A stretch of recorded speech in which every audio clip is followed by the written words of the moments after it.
Hi. Don't be shy. Morelli, come on. Come on up here. Let's get a worker up here, huh? Absolutely. Ladies and gentlemen, the new police chief of Houston, Texas. Thanks for being here. Hey, good afternoon, everybody. Thanks, everybody, for being here.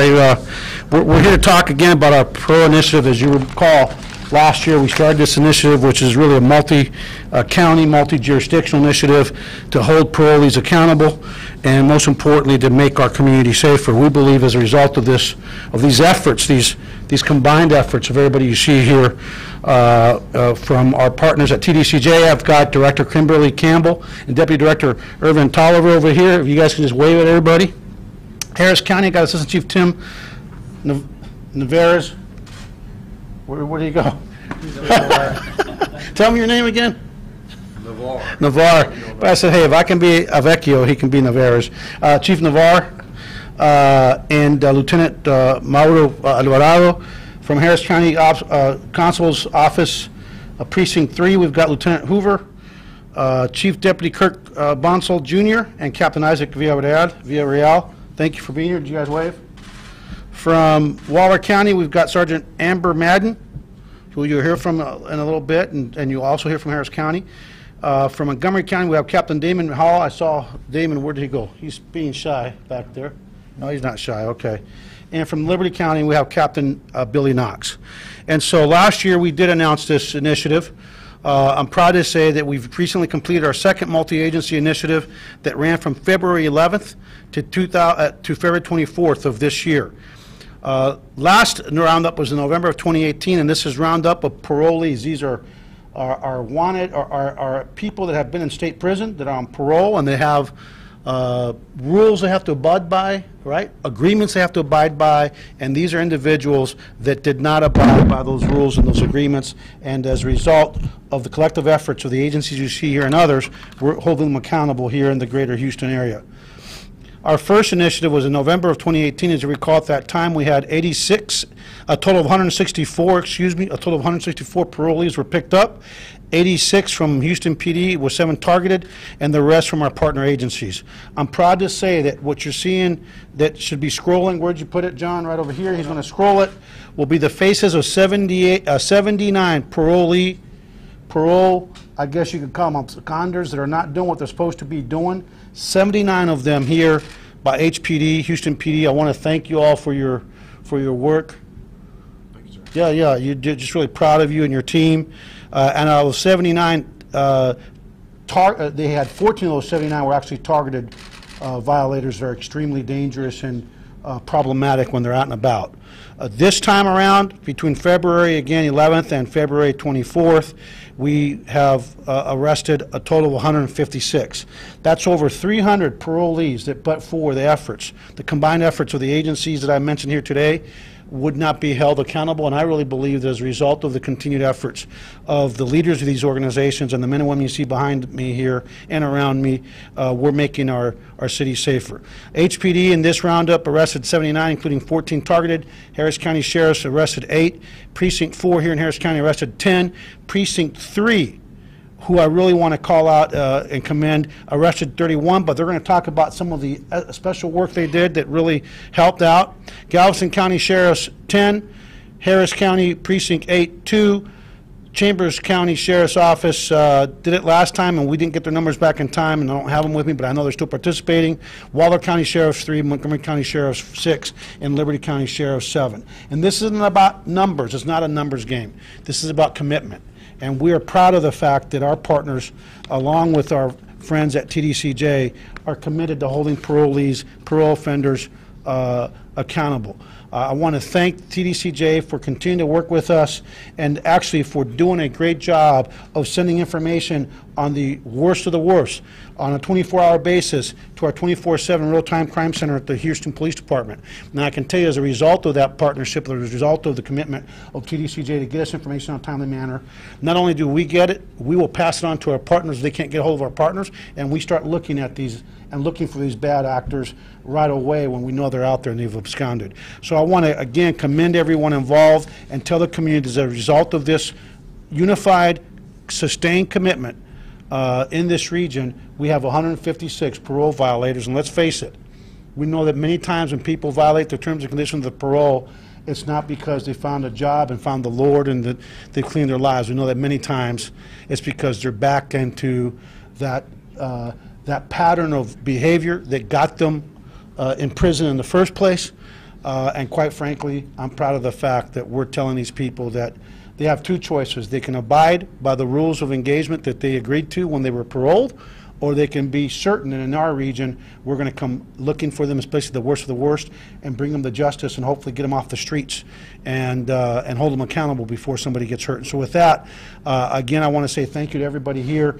Before I open up the questions at the end, we'll talk about it. But I want to give an opportunity first to Precinct 3 that, like I said, did a phenomenal job. They came in with 31 arrests, but they also did some other things to help out, and as a result of what they did, we're seeing TDCJ making some additional improvements to their methodologies and to their systems that will help deal with some of these issues. And so if I could get who's going to, oh yeah, Chief Bonsall, come on up, and then we'll go to Harris County next, and then and to you, Sarge, after that.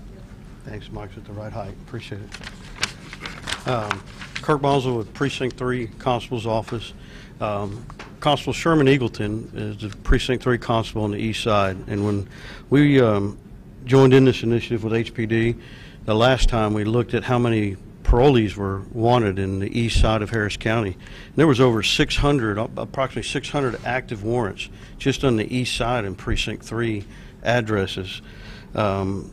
Immediately, especially on this particular roundup, our team took a look at those numbers and started doing research on those deals using various law enforcement databases, and we're able to physically arrest 31 wanted parolees, everything from murder, for violating the parole, to theft cases. They were actually able to clear a total of 67 warrants that were active. Some were found to be incarcerated already, or some were deceased. So they put a heck of an effort into rounding up these parolees out here in Precinct 3. It was our crime interdiction unit and our warrant division together that did this. So, you know, at Precinct, we're committed to making our community safer, and I think the chief said earlier you had two choices: abide by it, or we're going to come and get you. You got a third one. Instead of us having to come and get you, you know you want to turn yourself in, and then we won't have to do all this all the time. So anyway, I guess I'll answer questions afterwards. I think I'm done. Thank you. Good afternoon. I would like to thank Chief Acevedo for leading this important effort to put dangerous parole violators back in prison where they belong. I am Harris County Sheriff's Office Assistant Chief Tim Navarre. I'm speaking on behalf of Sheriff Ed Gonzalez. I have here with me Lieutenant Mauro Alvarado, who oversees our Criminal Warrants Division. Serving warrants on wanted felons is some of the most dangerous work we do in law enforcement. We do it because we recognize the serious threat to public safety and that many of these parole violators pose. There are approximately 2,551 parole violators suspected to be in Harris County, so our work on this is cut out for us. While this parole violator roundup initiative is over, we will continue making arrests a priority. Serving warrants is like doing laundry. It's never finished. Our aim is to stay on top of the work, prioritizing the most dangerous offenders. Thank you. Sergeant Maston, a couple words. Good afternoon. I'm Sergeant Amber Masden with the Waller County Sheriff's Office. As said previously, thank you again, Chief, for bringing all this together, and TDC for all the help. Like, it's been leaps and bounds since the last time that any questions I've had, y'all have been able to answer them. We currently have about 12 parolees that were released to Waller County. Out of those 12, I was able to arrest 3 of them with the helps of the guys that work with me, and out of 3 of them, 4 of them was able to be arrested and cleared out. So it was a good effort, and I think everybody was doing a wonderful job. Captain, want to say anything? Come on up and say something. Billy Knox, Liberty County Sheriff's Office. This has been a great deal for us. We're a smaller county, so our resources are limited, but when we all come together like this, the goal is the same, is to get these bad guys off the street. And with us all working together, our criminals come into Harris County, Houston, theirs come out to us. And so with this working, hopefully it'll continue to go, and we'll get more and more bad guys off the street. Thank you. Thanks again. Anybody else? No? Anybody else? TDCJ? Yeah. Okay. Well, again, I just want to close before I take the questions again, just by saying gracias a nuestros amigos, nuestros colegas en esta área, en esta zona.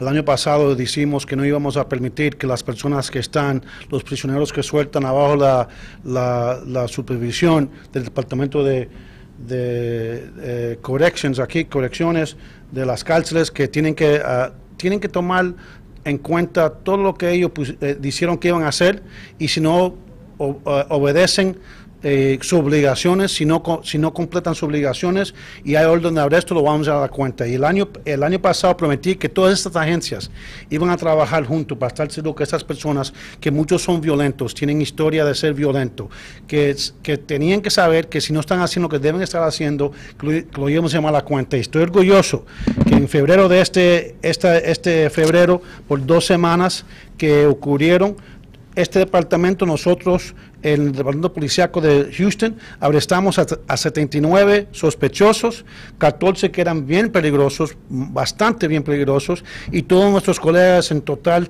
arrestamos a 156 sospechosos que habían cometido violaciones de su acuerdo con el Departamento de Correcciones cuando salieron de la prisión.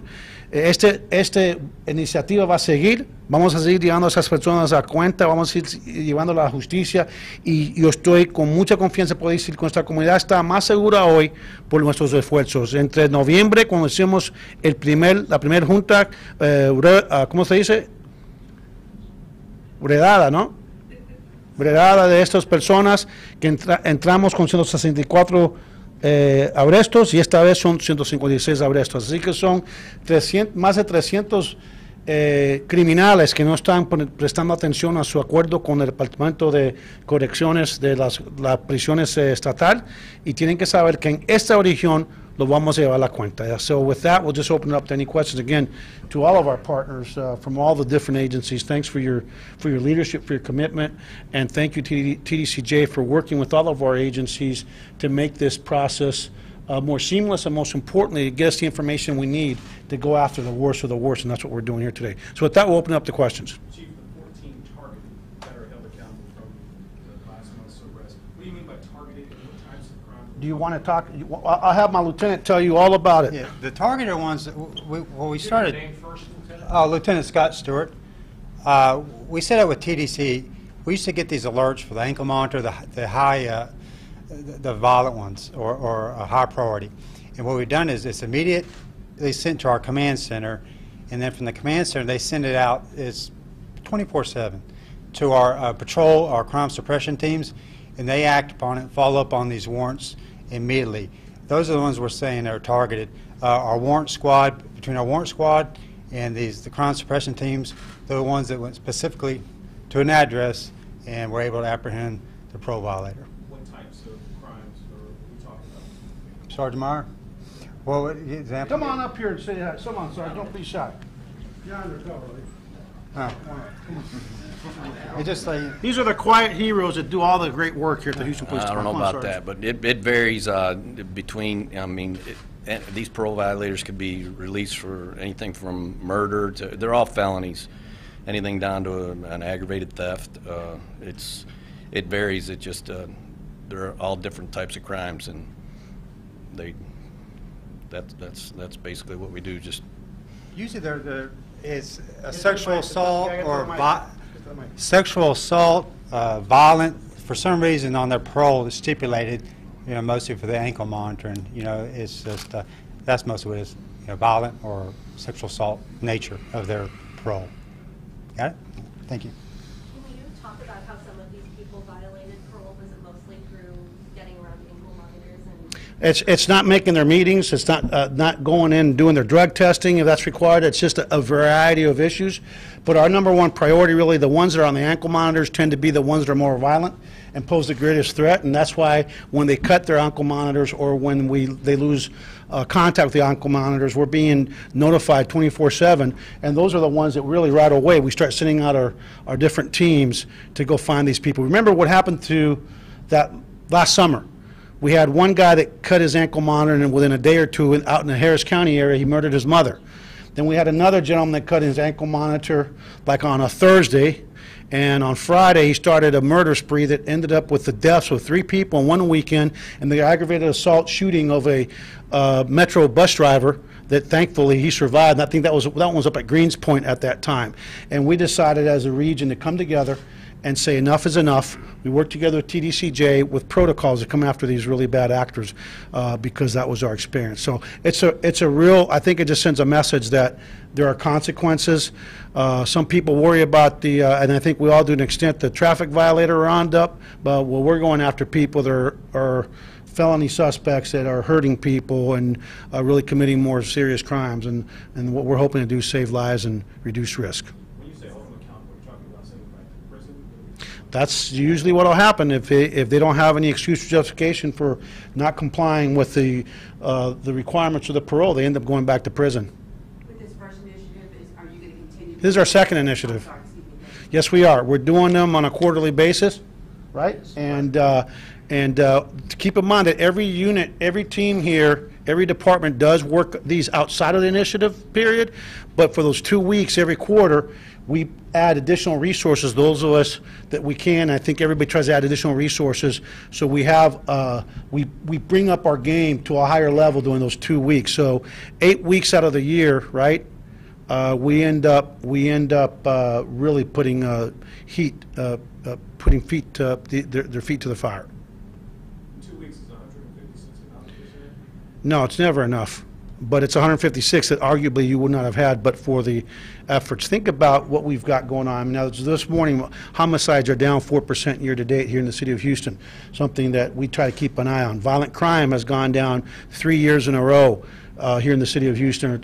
My first 2 years here in the city of Houston, violent crime has gone down. And our goal is not just in the city of Houston, but in Harris County and beyond with all of our partners across the region. If we can impact public safety in a regional standpoint. Let's face it, the parolee that's wanted in one county, right, is in here on a weekend committing crimes, and then next day they're in Galveston committing crimes. Next day they're somewhere else committing crimes, and that's why we're all working together, because we want to harden our region to encourage these people to either get their lives together or go commit crimes somewhere way outside of the greater Houston area. Anything else? Chief, ¿qué era lo más difícil de poner este tipo de operativo en coordinación? Porque son muchas agencias las que están participando.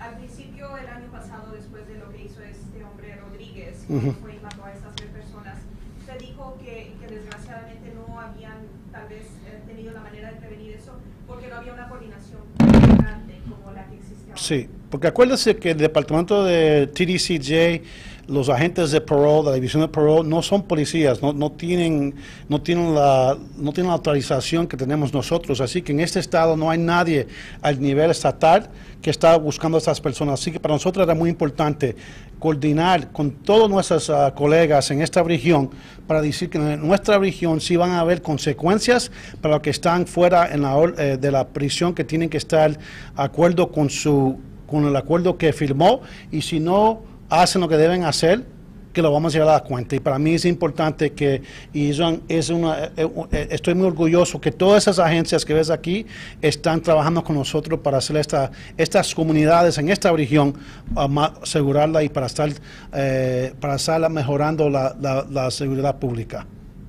Si uno de los sospechosos, como en este caso, si ya han cometido crímenes, tienen un monitor en su tobillo, lo rompen, ¿cuál es el proceso que ahora están siguiendo? Bueno, gracias a Dios, porque lo que ocurrió, el Departamento del Estado de Correcciones, inmediatamente a las 24 horas, 7 días a la semana, todas las semanas del año entero, a las 24 horas los llaman al centro de aquí, de comunicaciones del Departamento de la Policía de Houston, y nosotros inmediatamente empezamos a buscar a estos sospechosos. Ese procedimiento no estaba el año pasado, y por ese procedimiento pensamos que persiguiéndolo vamos a salvar vidas. So one of the things I'm saying is, for the English audience that might be watching, is that prior to last summer, we really didn't have a good methodology when somebody cut their ankle monitors to get timely notification, like immediate notification, and that has changed. We're 365 days a year. When somebody cuts their ankle monitor, they're contacting our real-time crime center, who immediately put it out to these guys and to our crime units and crime-fighting units out there, proactive units that go out looking for these actors. And sadly, you'll never be able to say what lives you saved or how many lives you saved, but I can say that we have saved lives as a result of this effort. We're going to save lives as a result of this effort, and most importantly, we're going to prevent people from being victims, because we're holding people accountable. And I mean, that's just the law of averages, right? If you've got 300 and something parole violators that, but for these efforts, would be out and about, I'm safe to say, when you think about recidivism, you think about the fact that a very small percentage of the criminal element is responsible for a big percentage of the overall crime in this country, that we're having an impact. And so to all the community, know that we're going to continue with this, and to the parolees, just remember, like you said, I think it was Bonsall, Chief Deputy Bonsall said, you can either abide by the requirements of your parole, or we'll come after you, or if you're wanted, come back, turn yourself in, get your life back on track, but most importantly, get it behind you so you can move on with your life. And with that, any more questions? You look like you have any more? Was there a specific bad actor that you guys I don't know. Did we have any?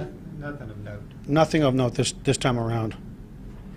But if you have one in mind, give us a call. We're always available, 911, 24/7, 311. Or if all else fails, just put up the bat thing up in the sky, and we'll know they'll come to you looking for you.